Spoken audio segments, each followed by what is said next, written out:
देखो यहाँ पर चैप्टर का क्या नाम है, बिल्स ऑफ एक्सचेंज। ठीक है, कितना नंबर लेसन में, 19। इसका हिंदी होता है बिल। एक्सचेंज मतलब होता है क्या, लेन देन करना। ठीक है, तो देखो बिल्स ऑफ एक्सचेंज क्या होता है, डायरेक्ट देखो क्या ले, according to section 5 of the Indian negotiable instrument act 1881। इसमें क्या होता है ना, सुन लो। इसमें क्या होता है कि बिल्स ऑफ एक्सचेंज एक प्रकार का इंस्ट्रूमेंट है। इंस्ट्रूमेंट मतलब स्टेटमेंट है, ठीक है, विवरण है। इसमें लिखता है कि सबसे पहले इंस्ट्रूमेंट जो होता है वो राइटिंग में होना चाहिए, मतलब लिखा हुआ होना चाहिए। क्या होना चाहिए, लिखा हुआ।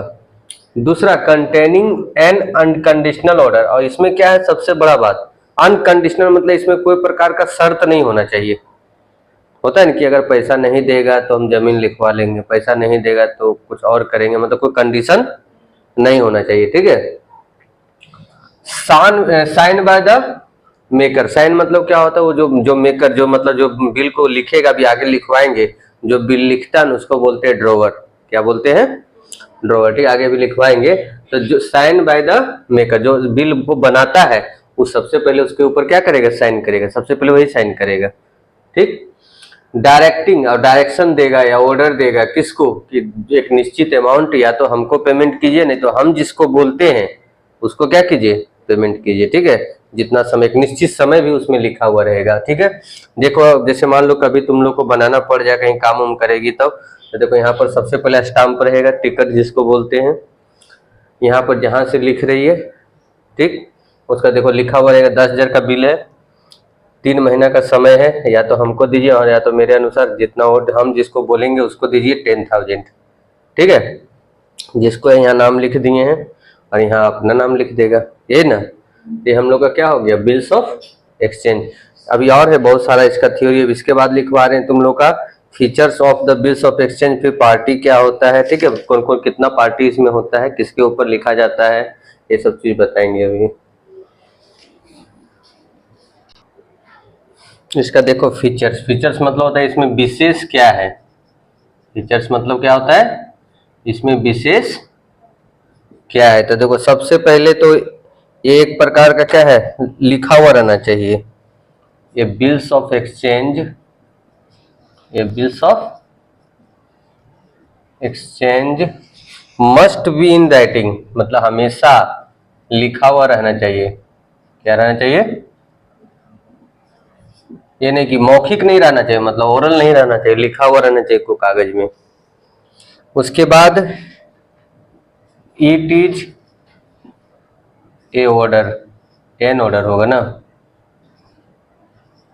सबसे बड़ा बात है क्या है, हम लोग का एक प्रकार का ऑर्डर है। ठीक है, ये तुम लोग का एमसीक्यू में भी आ सकता है। इसके बाद it must B unconditional. Unconditional मतलब होता है इसमें कोई शर्त नहीं होना चाहिए। अब जैसे 3 महीना बाद मान लो नहीं पैसा दिया, फिर से उससे रिक्वेस्ट करेंगे, फिर से कुछ इंटरेस्ट लेके फिर बोलेंगे ठीक है तुम इतना दिन लेट किया, अब इतना का इंटरेस्ट तुमको देना पड़ेगा, फिर आगे बिल लिखेंगे दूसरा। उसके बाद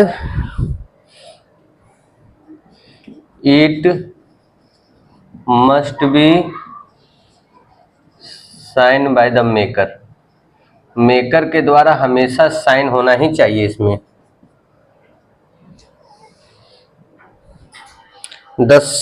इसमें क्या अमाउंट भी एकदम फिक्स रहना चाहिए। इट सम पेबल, ठीक है, if sum payable must be certain, मतलब निश्चित होना चाहिए कितना रुपया देना है। ये नहीं कि फिर बाद में अभी 10,000 बोले, बाद में फिर 12,000, ऐसा नहीं होना चाहिए। ठीक, ये हो गया।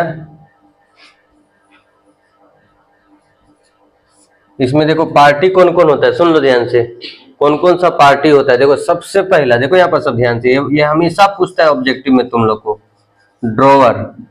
ठीक है, क्या होता है, ड्रॉवर। ड्रॉवर कौन होता है, जो बिल को लिखता है। ठीक है ना, जो बिल को, हु राइट्स द बिल। ठीक है, सेकेंड, सेकेंड होता है ड्रॉवी, DRAWE। ड्रॉवी मतलब जो एक्सेप्ट करता है, हु एक्सेप्ट द बिल। और कभी कभी पेई भी आ जाता है, क्योंकि मान लो हम बोल दिए किसी और को पैसा देने, तो पेई आ जाएगा, हु रिसीव्ड पेमेंट। तो कभी भी एग्जाम में आएगा ना कि बिल्स ऑफ एक्सचेंज में कितना पार्टी होता है, तो ऑब्जेक्टिव में 3 लगाना। कितना लगाना? 3 पार्टी होता है, ठीक है। कितना पार्टी? 3, ड्रॉवर, ड्रॉवी और पेई। जैसे मान के चलो एग्जाम्पल बताते, जैसे ए हो गया, ये सामान बेचा किसको? बी को। बी को बेचा ना। अब बी क्या बोला कि हम 3 महीना बाद आपको पैसा देंगे। कितना महीना बाद? तो ए क्या किया, इसके ऊपर एक बिल लिख दिया। इसके ऊपर क्या लिख दिया? बिल। तो ये लिखने वाला हो गया, ये क्या हो गया? ड्रॉवर। अब ये लिखा ना, तो वो जब तक नहीं साइन करेगा तब तक उसको ड्राफ्ट बोला जाता है। क्या बोला जाता है? ड्राफ्ट। अब ये साइन कर देगा कि ठीक है हम 3 महीना बाद पैसा आपको देंगे, ठीक है, तो ये क्या हो जाएगा? ड्रॉवी। लेकिन हम क्या बोले कि नहीं तुम हमको मत देना, तुम सी को पैसा दे देना, क्योंकि हमको उसको देना है। तो उस कंडीशन में क्या हो जाएगा? पेई बन जाएगा सी। नहीं तो मेन दो ही होता है, ड्रॉवर और। देखो ध्यान से, 2 तरह का बिल होता है। वैसे बिल बहुत तरह का होता है, वैसे अगर समझेगा ना, सुन लो, ऐसे बहुत होता है, demand bill, time bill, inland bill, foreign bill, trade bill, है ना, बहुत तरह से होता है। लेकिन ज्यादातर 2 तरह का बिल होता है। ज्यादातर एक किसमें यूज होता है बताओ? बिल का जरूरत कहाँ पड़ता है? बिजनेस में। एक दूसरा पर वैसे क्यों बिल लिखेगा? तो ट्रेड बिल मतलब क्या होता है, जैसे समझो कि जो उधार बिकता है ना, उधार जो हम लोग किसी को देते हैं, उसके बदले जो हम लोग बिल लिखते हैं उसको क्या बोलते हैं? Trade bill. जो लिखा हुआ, these trade bill are drawn या accepted in connection with credit transaction. उधार अगर लेन देन हम लोग करते हैं, उसमें जो बिल को लिखा लिखी करते हैं उसको क्या बोलते हैं? Trade bill. और ये अगर डिजोनर हो गया तो अमाउंट के लिए हम लोग लीगल एक्शन ले सकते हैं, मतलब जा कोर्ट भी जा सकते हैं, देखिए मेरा पैसा नहीं दे रहा है।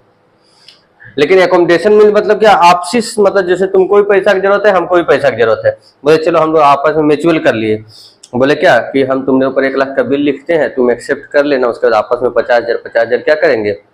बांट लेंगे उसको। बैंक से डिस्काउंट होगा। जैसे हम तुमने ऊपर लिखे 1 लाख का बिल, ठीक है, और उसको हम लोग ले गए कहाँ पर? बैंक। बैंक क्या बोला? ठीक है 1 लाख का बिल है, 3 महीना बाद ना हमको पैसा मिलेगा, हम 95,000 तुमको भी देते हैं। 95,000 दोनों को मिल गया। अब दोनों आपस में जैसे बात हुआ था आधा आधा कर लिया। फिर जब ड्यू डेट आएगा ना, तो अपना फिर दोनों को मिला के जैसे जिसका जिसका जितना पैसा था वो फिर बैंक को क्या कर देगा? पेमेंट कर देगा। उसको क्या बोलते हैं? एकोमोडेशन। एकोमोडेशन मतलब तो पारस्परिक, मतलब आपस में सहयोग के लिए लिखा गया बिल। इसमें कोई लेन देन उधार बाकी नहीं होता है, आपस में दोनों को बात मिला लिया। 2 बिजनेसमैन बोले तुमको भी पैसा की जरूरत है, हमको भी पैसा की जरूरत है, चलो 10 लाख का एक बिल लिखते हैं, 4 लाख तुम रखना, 6 लाख हम रखेंगे। उसके बाद आपस में डिस्काउंट करा लेंगे बैंक से, उसके बाद पैसा बांट लेंगे। फिर ड्यू डेट आएगा तो 3 महीना समय मिला ना, तो वही चीज लिखता है कि the purpose of accommodation bill is to be help the drawer of the या एक्सेप्टर। मतलब दोनों को हेल्प के लिए ही लिखा जाता है, और म्यूचुअल बेनिफिट है, दोनों का अपना अपना, दोनों का बेनिफिट के लिए बिल लिखा जाता है। और ये बिल को कभी भी हम लोग कोर्ट के द्वारा रिलाइज नहीं करवा सकते हैं, ठीक है। एकोमोडेशन बिल अगर नहीं हुआ कुछ तो हम लोग कोर्ट के द्वारा हम लोग रिलाइज उसको नहीं, बेमान हो जाएगा, फिर दूसरा कोई होगा कि नहीं होगा। जैसे हम तुमको बोले थे कि तुम एक्सेप्ट कर लेना, हम लिखेंगे, तो तुमको फिर तो हमको देना भी तो है पैसा, और हम लोग आपस में बांटे भी हैं, तो एग्रीमेंट बनता है। वैसे देखो एक होता है प्रोमिसरी नोट। प्रोमिसरी नोट क्या होता है? दोनों में क्या अंतर है बताओ? प्रोमिसरी नोट में खुद ये प्रॉमिस करता है।